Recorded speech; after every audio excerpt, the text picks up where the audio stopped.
معزز سامعین کرام، السلام علیکم ورحمۃ اللہ وبرکاتہ۔ الحمدللہ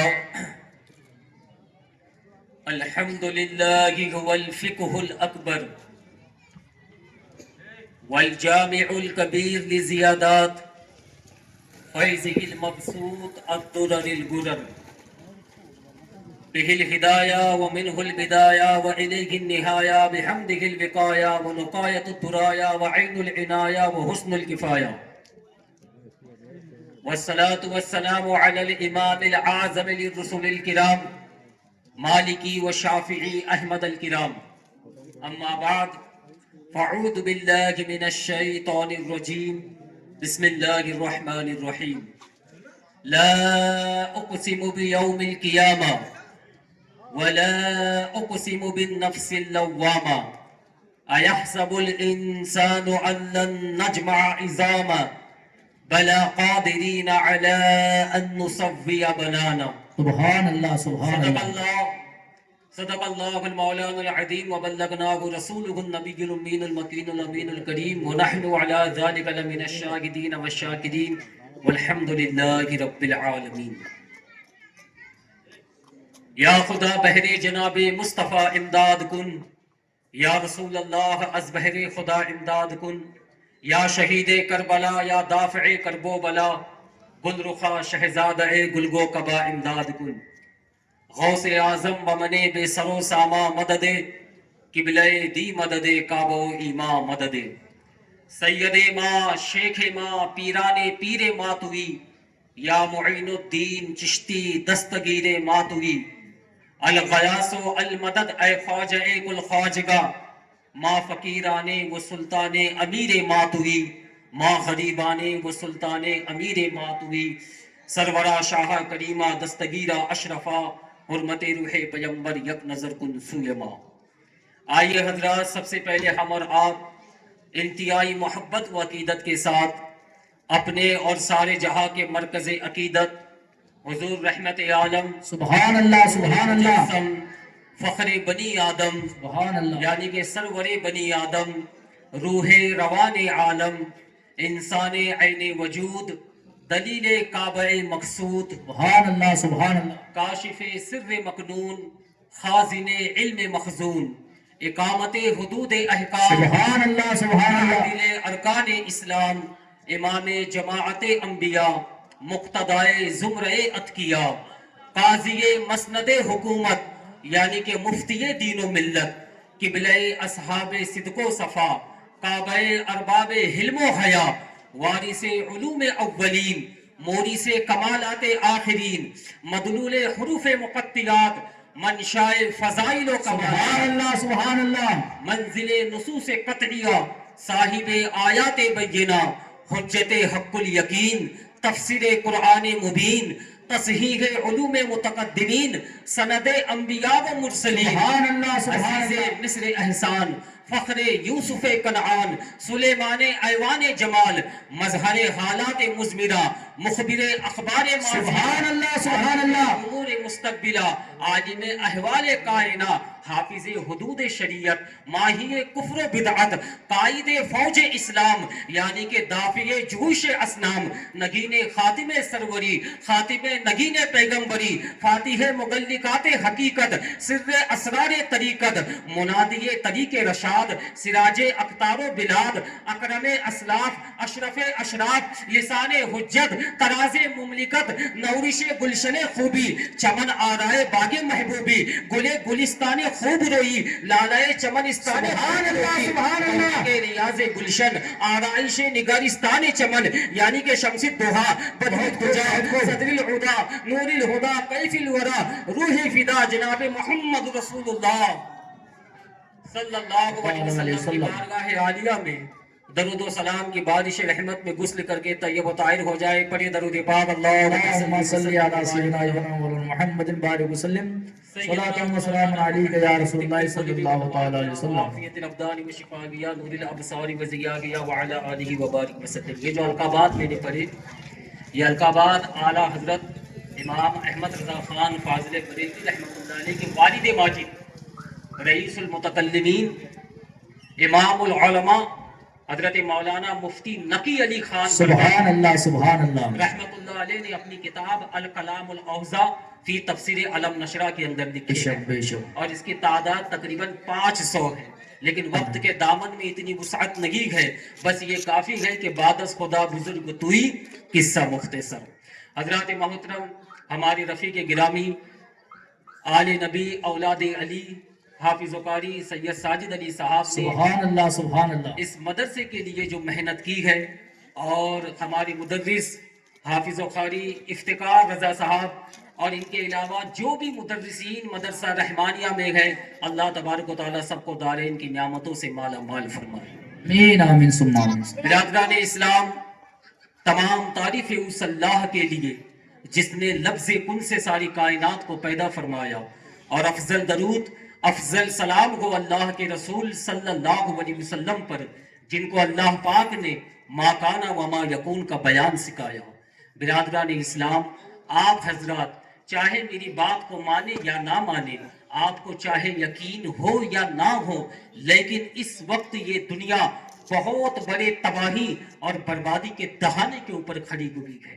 یہ دنیا ایک خطرناک فتنے کی طرف بڑھ رہی ہے، ایک خطرناک جنگ کی طرف بڑھ رہی ہے. اگر صاف لفظوں میں بولوں تو یہ دنیا تیسری عالمی جنگ کے دہانے کے اوپر کھڑی ہوئی ہے، تیسرے وشو یدھ تھرڈ ورلڈ وار کے دہانے کے اوپر کھڑی ہوئی ہے. بس ایک چنگاری لگنے کی دیر ہے، پھر آپ دیکھو گے دنیا میں ایک ایسی خونی جنگ لڑی جائے گی جس کی ختم ہونے کی تاریخ تو پتہ، جس کی شروع ہونے کی تاریخ تو پتہ ہوگی، لیکن اس کی ختم ہونے کی تاریخ کا کوئی اندازہ نہیں لگا سکتا. یہ دنیا عالمی جنگ کے دہانے کے اوپر کھڑی ہے. دنیا کی بڑی بڑی طاقتوں نے اپنے نیوکلیئر ویپنز کو ایکٹیو کر کے رکھا ہوا ہے. ایسے ایسے نیوکلیئر ہتھیار بنا دیے گئے کہ ایک ہتھیار اگر کسی شہر کے اندر مار دیا جائے، ایک پرمانو اگر کسی شہر کے اندر مار دیا جائے تو آپ دیکھیں گے دیکھتے ہی دیکھتے تقریباً 12 لاکھ لوگ جو ہے موت کی بے رحم وادیوں میں جا کر سو جائیں گے. یہ بم اتنے خطرناک ہے، اور پوری دنیا نے تقریباً 16,000 پرمانو بم جو ہے یہ عالمی طاقتوں نے تیار کر کے رکھے ہوئے ہیں. عزیزان ملت اسلامیہ، سب کچھ بالکل ویسا ہی ہو رہا ہے جیسا 1400 سال پہلے اللہ کے رسول صلی اللہ علیہ وسلم نے فرمایا، اس مخبر صادق نے فرمایا. اللہ اکبر. اللہ کے رسول صلی اللہ علیہ وسلم 1400 سال پہلے فرماتے ہیں کہ میں دیکھ رہا ہوں کہ فتنے تمہارے گھروں میں چھتوں کو پھاڑ کر داخل ہو رہے ہیں. ان قریب لوگوں پر ایک وقت ایسا آئے گا کہ انسان دن کو مومن ہوگا تو رات کو کافر ہوگا، رات کو کافر ہوگا تو دن کو مومن ہوگا.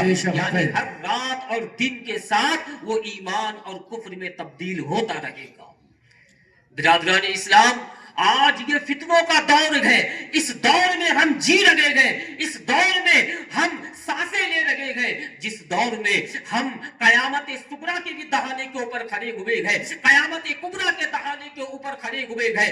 برادران اسلام، آج ساری دنیا میں آپ دیکھیں جیسا پیغمبر اعظم صلی اللہ علیہ وسلم نے فرمایا، آج دنیا میں وہ ساری باتیں وجود میں آ رہی ہے، وہ ساری چیزیں ہمیں دیکھنے کو مل رہی ہے. برادران اسلام، آج علم دین اٹھایا جا رہا ہے. میں جب بھی قیامت کی نشانیوں کے بارے میں پڑھتا ہوں، مجھے حاتم کی ایک حدیث یاد آتی ہے، ایک روایت یاد آتی ہے. وہ روایت کیا ہے؟ اللہ کے رسول صلی اللہ علیہ وسلم ارشاد فرماتے ہیں، قیامت آنے سے پہلے علماء کے 3 گروہ ہو جائیں گے، عالموں کے 3 گروہ ہو جائیں گے. اللہ کے رسول علیہ السلام فرماتے ہیں، پہلا گروہ وہ ہوگا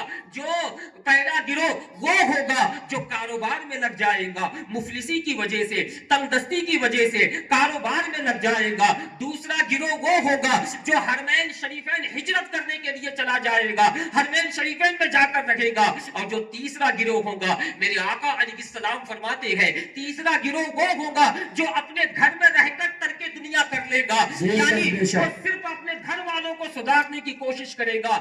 آگے سنیے، جملے چیر دینے والے ہیں. میرے آقا علیہ السلام فرماتے ہیں، پھر ایسا وقت آئے گا کہ مصلی خالی ہوگا، لوگ امام کا انتظار کریں گے. کوئی تو امام آ جائے، کوئی تو آ کر نماز پڑھا دے۔ اللہ کے رسول علیہ السلام فرماتے ہیں، مفہوم حدیث پاک ہے، لوگوں کی طرف اشارہ کیا جائے گا، وہ کہے گا تو پلا دے، وہ کہے گا تو پلا دے، ایک کہے گا میرے کپڑے صاف نہیں ہے، ایک کہے گا میری قرات درست نہیں ہے، دوسرا کہے گا میری تجوید درست نہیں ہے، کوئی کہے گا میری زبان الٹتی نہیں ہے۔ آگے سنیے، اس سے بھی زیادہ چیر دینے والے الفاظ ہیں۔ میرے آقا علیہ السلام فرماتے ہیں، پھر ایسے لوگوں کو مسلح کے اوپر کھڑا کر دیا جائے گا جو دین کو اپنے حساب سے چلانے کی کوشش کرے، یعنی جو حرام ہوگا اس کو حلال کہا جائے گا، جو حلال ہو اس کو حرام کہا جائے گا، یعنی وہ وقت ایسا وقت ہوگا جہاں نفس کی بنیاد پر فتوے دیے جائیں گے۔ آج فتوے دیے جاتے ہیں، میزان قرآن ہوتا ہے، میزان حدیث ہوتی ہے، میزان اجماع ہوتا ہے، میزان قیاس ہوتا ہے، لیکن وہ وقت ایسا ہوگا جب فتوے نفس کی بنیاد کے اوپر دیے جائیں گے۔ کن باتوں سے نفس خوش ہوتا ہے اس کا جواز دے دو، کون سی چیز فطرت کو بھاتی لگی ہے اس کو حرام قرار دو۔ برادران اسلام، ایسا خطرناک وقت آنے سے پہلے ہمیں اپنی تیاری کرنی ہے، ہمیں بچانا ہے ہم کو، اپنے آپ کو ہمیں بچانا ہے ہر اس جگہ سے اپنے آپ کو جہاں مرد و عورت کا اختلاط ہوتا ہے، ہمیں بچانا ہے ہر اس جگہ سے اپنے آپ کو جہاں منافق مرد اور منافق عورتوں کا باہم اختلاط ہوتا ہے، ہمیں بچانا ہے فتنوں کے دور سے، ہمیں بچانا ہے اپنی اولادوں کو، کیونکہ ہم سے اس کے متعلق سوال ہوگا، ہم سے اس کے متعلق پوچھا جائے گا۔ تو اسی سے اندازہ کر لیجئے کہ آج علم دین کا حاصل کرنا کتنا ضروری ہے، کتنا زیادہ ضروری ہے۔ ایمان بچانا مشکل ہوگا لوگوں کا حال یہ ہوگا، دین برائے نام ہوگا، دین لوگوں کے اندر برائے نام ہوگا۔ آج ہم مساجد کے اندر آتے ہیں، ساری چیزیں مسجدوں میں موجود ہیں، جتنی چیزیں ہمارے گھروں میں لگی ہوگی اس سے کہیں زیادہ چیزیں مسجدوں کے اندر ہوتی ہیں۔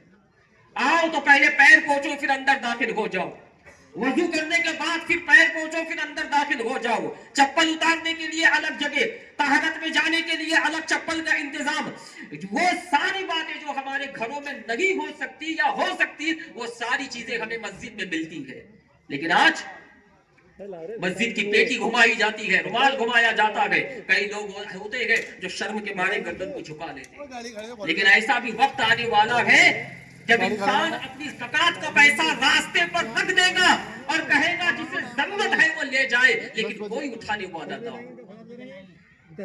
اور پھر قیامت کا وہ وقت، اللہ تعالیٰ اس کے بارے میں قرآن مجید میں ارشاد فرماتا ہے۔ ہمارے حافظ افتخار صاحب نے تلاوت قرآن اسی سورت سے شروع کی اور اسی سورت کو میں نے اپنا موضوع بنایا۔